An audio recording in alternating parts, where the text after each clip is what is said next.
نتعرف معا على مجموعة شيقة من الحقائق التي قد تكون لا تعرفها عن جبل أو قمة إيفرست الشهيرة.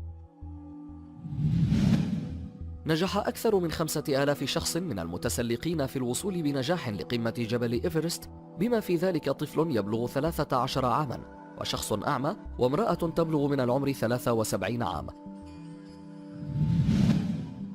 أسرع صعود حدث لجبل إيفرست من القاعدة حتى القمة استغرق 8 ساعات و10 دقائق فقط، ورغم ذلك ما تزال محاولة صعود الجبل خطيرة للغاية، فمن كل 100 متسلق يصعدون الجبل هناك 4 يلقون حتفهم.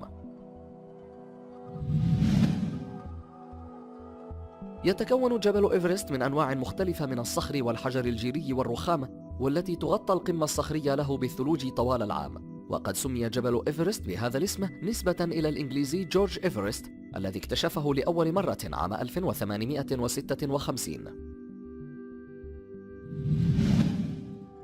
في أعلى نقطة من إيفرست الناس يتنفسون ثلث كمية الأكسجين التي يتنفسونها في الظروف العادية، وهذا بسبب انخفاض الضغط الجوي، كما أن نقطة غليان الماء في قمة جبل إيفرست تبلغ حوالي 71 درجة مئوية فقط. يوجد إنترنت فائق السرعة على الطريق إلى جبل إيفرست.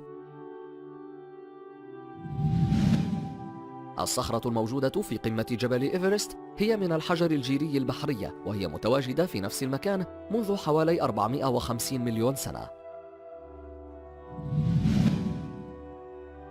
انكمش جبل إيفرست بمقدار 2.5 سنتيمتر بسبب زلزال نيبال في عام 2015.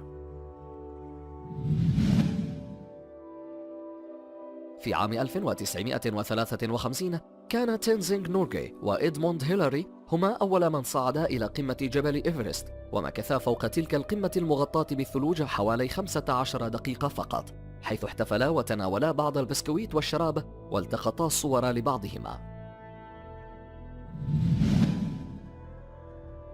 العديد من السكان يعرفون الجبل بأسماء أخرى غير الاسم الذي نعرفه، فسكان جبل التبت يسمونه تشومولانغما، تعني آلهة الأم للجبال، والشعب النيبالي يعرف الجبل باسم ساغارماثا، والتي تعني الجبهة في السماء.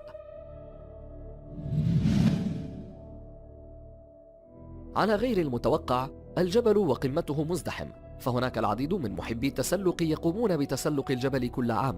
ففي عام 2012 التقط متسلق الجبال الألماني رالف دوجموفيتس صورة صادمة، والتي يظهر فيها مئات من المتسلقين يصطفون للوصول إلى القمة.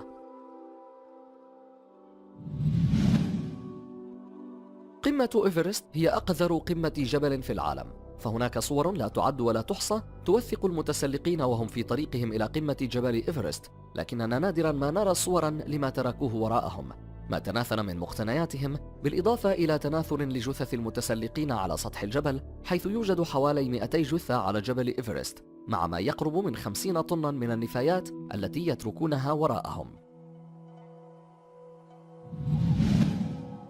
في عام 2004 تم عقد زواج بيم دروغي شيربا وموني موليباتي من النيبال فوق قمة إيفرست.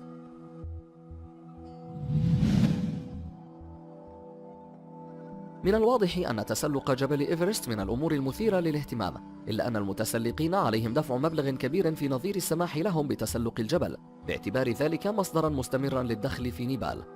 كما يحتاج المتسلقون إلى الحصول على ترخيص وتصريح بتكلفة 25,000 دولار لتسلق الجبل حتى عام 2007. يعتبر أبا شيربا صاحب الرقم القياسي في تسلق جبل إيفرست، وذلك بتسجيل صعود قمة الجبل ل21 مرة. في عام 2011 استطاع رجلان النزول من قمة إيفرست عبر الطيران الشراعي، ووصلا قرية صغيرة عند سفح الجبل في غضون 42 دقيقة فقط، متجنبين الطريق التقليدي الوعر الذي يستغرق النزول منه حوالي 3 أيام. عند سؤالك ما هي أعلى قمة جبل في العالم؟ بالتأكيد سوف تجد إجابة واحدة، وهي قمة جبل إيفرست. هذه إجابة صحيحة، إذ أن جبل إيفرست يرتفع عن مستوى سطح البحر بحوالي 9000 متر تقريبا، وهو بذلك أعلى بآلاف الأمتار بالنسبة لأقرب منافسيه، لكنه ليس هو أعلى جبل في العالم. عند حساب طوله من معايير مختلفة، مثل حساب الطول من القاع إلى القمة أو حتى من مركز الكرة الأرضية، فإذا قمنا بالقياس من مركز الأرض، فإن جبل شيمبورازو الموجود في الإكوادور يفوز في هذه المنافسة بكل سهولة. حتى إيفرست في هذه الحالة ربما لن يكون من ضمن قائمة أعلى 20 جبل في العالم. جبل إيفرست أيضا لا يعتبر أعلى قمة جبل في العالم عند قياسه بتدابير أخرى، إذ إن جبل ماونا كيا في هاواي هو أعلى منه بكثير إذا قمنا بقياس طول الجبل من القاع إلى القمة، بالرغم من أن ارتفاع قمة جبل ماونا كيا عن سطح البحر هو 4200 متر فقط، لكن جزءا هائلا من الجبل يمتد تحت مياه البحر، ليكون مجموع طول الجبل الكلي من القاع إلى القمة 10200 متر، وبذلك فهو يعد أطول جبل على الأرض.